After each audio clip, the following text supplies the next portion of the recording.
আসসালামু আলাইকুম। আরোগ্য হোমিও রাজশাহী, ডাক্তার মোহাম্মদ হাফিজুর পান্না। আজ আমি আপনাদের সামনে HR ওষুধ দিয়ে কিছু আলোচনা করব। HR-58 এটি একটি homeopathic Pakistani combination potency drug. এটি মাসুদের হোমিওপ্যাথি ওষুধ নামে পরিচিত। এর প্রস্তুত প্রণালী পাকিস্তান। এটি পাকিস্তানি হোমিওপ্যাথিক ফার্মাকপের অনুযায়ী প্রস্তুত করা হয়েছে। HR-58 ওষুধটি মূলত চক্ষু চিকিৎসায় ব্যবহার করা হয়।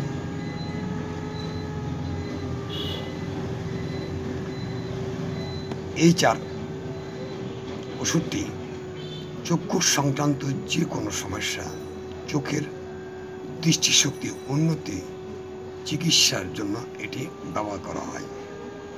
যেসব মানুষ চোখে কম দেখছেন, দৃষ্টি, ঝাপসা দৃষ্টি, চোখে প্রদাহ, দৃষ্টিশক্তি দুর্বল, চোখে জল পড়ে, চুলকানি, লাল চোখ ইত্যাদি ক্ষেত্রে HR-58 ওষুধটি ব্যবহার করা হয়। এর আপনাদের সামনে HR-58 ওষুধের বর্ণনা, HR-58 ওষুধের ভূমিকা, সাধারণ চোখের সমস্যা, চোখের টিস্যু 3 ভাগে বিভক্ত, বেশ কিছু জিনিস অন্তর্ভুক্ত হতে পারে, যেমন HR ওষুধের ইঙ্গিত, এর সেবনবিধি ইত্যাদি নিয়ে এবার আমি আলোচনা করছি। চলেন মূল আলোচনা আমরা ফিরে যাই। সর্বপ্রথমে HR ওষুধের বর্ণনা তুলে ধরার চেষ্টা করছি। HR-58 ওষুধটি চোখের জন্য একটি সেরা ওষুধ বলা যেতে পারে। কনজেক্টিভা প্রদাহ নির্দিষ্ট লক্ষণ, চোখের চাপের কারণে দৃষ্টিশক্তি দুর্বল হওয়ায় অত্যন্ত কার্যকারী একটি ওষুধ। চোখের জল, চুলকানি এবং চোখ লাল হওয়াতে খুব কার্যকারী একটি ওষুধ। চোখে ঝাপসা দৃষ্টি এবং চোখের চাপে অত্যন্ত কার্যকর। চোখে প্রখর কাজের কারণে মাথা ব্যথায় অত্যন্ত একটি কার্যকারী ওষুধ। কোনো মানুষ যদি অত্যন্ত কাজ করেন, তার যদি চোখের কারণে মাথা ব্যথা করে, সেক্ষেত্রেও HR-58 ওষুধটি ব্যবহার করতে পারবেন। এছাড়া যাদের দুর্বল দৃষ্টি, তাদের জন্য এটি 58 ওষুধটি একটি ভালো কার্যকরী একটি ওষুধ। এই গেল HR ওষুধের বর্ণনা। এবার HR ওষুধের ভূমিকা। চোখ হল একটি দৃষ্টির একটি অঙ্গ। চোখের অনেকে উপাদান রয়েছে। এই উপাদানগুলির মধ্যে রয়েছে কর্নিয়া, আইরিস, লেন্স, রেটিনা, মেলিকুলা, পিউপিল, কোরয়েড, ভিট্রিয়াস ও অপটিক নার্ভ এর মধ্যে সীমাবদ্ধ নয়। আচ্ছা, এবার আপনাদের সামনে চোখের টিস্যু 3 ভাগে বিভক্ত, এটা নিয়ে আলোচনা করছি। আলোকে ফোকাস করে এমন প্রসারণকারী টিস্যু, আলো সংবেদনশীল টিস্যু, সমর্থন টিস্যু ইত্যাদি। এবার আপনাদের সামনে চোখের সাধারণ সমস্যা নিয়ে আলোচনা করছি, যেমন কনজেক্টিভাইটিস ও দৃষ্টিশক্তির দুর্বলতা। কনজেক্টিভাইটিস, যা পিঙ্কি নামে পরিচিত, কনজেক্টিভা প্রদাহ। কনজেক্টিভা হলো পাতলা পরিষ্কার টিস্যু। এটি চোখের সাদা অংশের উপরে থাকে এবং চোখের পাতার ভিতরে রেখা থাকে। এই গেল চোখের সাধারণ সমস্যা। এবার যেমন বেশ কিছু জিনিস অন্তর্ভুক্ত থাকতে পারে, যেমন সাধারণ সর্দির কারণ, ভাইরাস সংক্রমণ, ব্যাকটেরিয়া,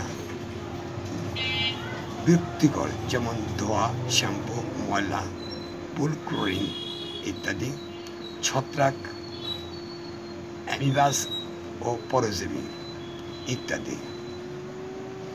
এইসব জিনিসগুলো চোখের সাধারণ সমস্যার মধ্যে এটা অন্তর্ভুক্ত থাকতে পারে। আচ্ছা, অ্যাম্বলিওপিয়া এবারে আপনাদের আলোচনা করছি। দৃষ্টিস্বাভাবিক বিকাশকে পরিচিত করার কারণে এক চোখে আংশিক বা অসম্পূর্ণ দৃষ্টিশক্তি কমে যায়। অ্যাম্বলিওপিয়ার কম সাধারণ কারণগুলি হলো চোখের পাতার ঝুঁকে পড়া অর্থাৎ কর্নিয়ার রোগ, চোখে আলো প্রবেশ করতে বাধা, জন্মগত ছানি এবং ছোট শিশুর চোখে আঘাত ইত্যাদি। আচ্ছা, এবার HR58 ওষুধের ইঙ্গিত। HR58 চোখের বেশিরভাগ সমস্যা থেকে কার্যকর। এটি গ্লুকোমা, ছানি, কনজেক্টিভাইটিস এবং অন্যান্য চোখের রোগের জন্য অত্যন্ত উপকারী। HR58 চোখের দৃষ্টিশক্তি বাড়ায় এবং শুষ্ক চোখ থেকে দ্রুত সহনীয় পরিত্রাণ প্রদান করতে সাহায্য করে। আচ্ছা, এই গেল ওষুধের HR58 ওষুধের কিছু সংক্ষিপ্ত আলোচনা।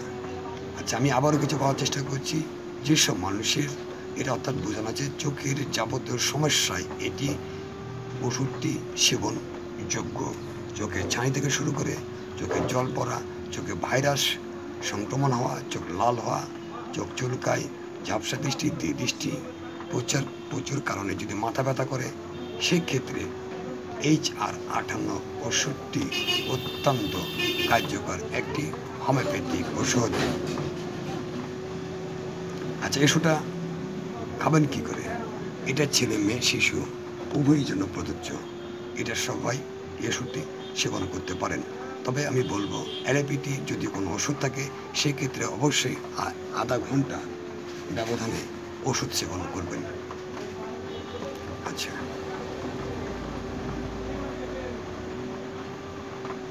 প্রাপ্তবয়স্ক ব্যক্তিরা একদম পরিমাণ মতো বিশুদ্ধ পানি নেবেন। যখন ওষুধ সেবন করবেন তখনই সে বিশুদ্ধ পানিটা নেবেন। তাতে 20 ফোঁটা ওষুধ দিয়ে দেবেন, সকালে, দুপুরে, রাতে 3 বার সেবন করুন।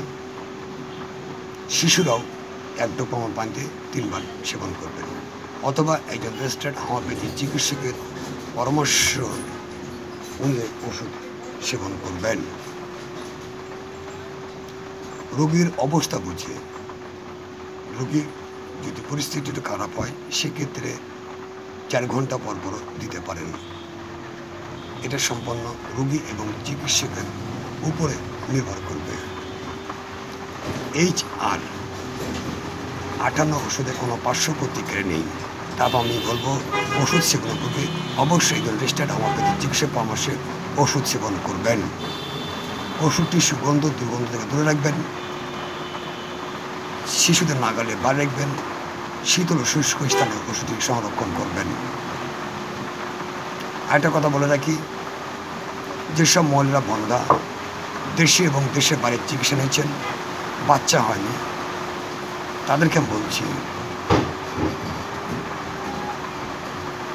যে হোমিওপ্যাথি চিকিৎসা নিন, অবশ্যই সেটি সম্ভব।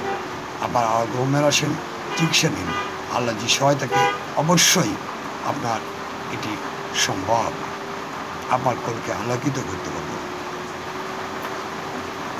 আমার একটা ওয়েবসাইট আছে www.arogomihall.xyz, লগ ইন করে আরও বিস্তারিত জানতে পারবেন। আলোচনা আজকে এখানে শেষ করছি। শেষ করার আগে বলতে চাচ্ছি, যারা আমার চ্যানেলটি সাবস্ক্রাইব করেননি তারা সাবস্ক্রাইব পর্যন্ত অনুরোধ করছি, এবং কে কোন জেলা থেকে আপনারা দেখছেন তারা লাইক কমেন্ট করে জানিয়ে দিন। সবাই ভালো থাকবেন। আসসালামু আলাইকুম।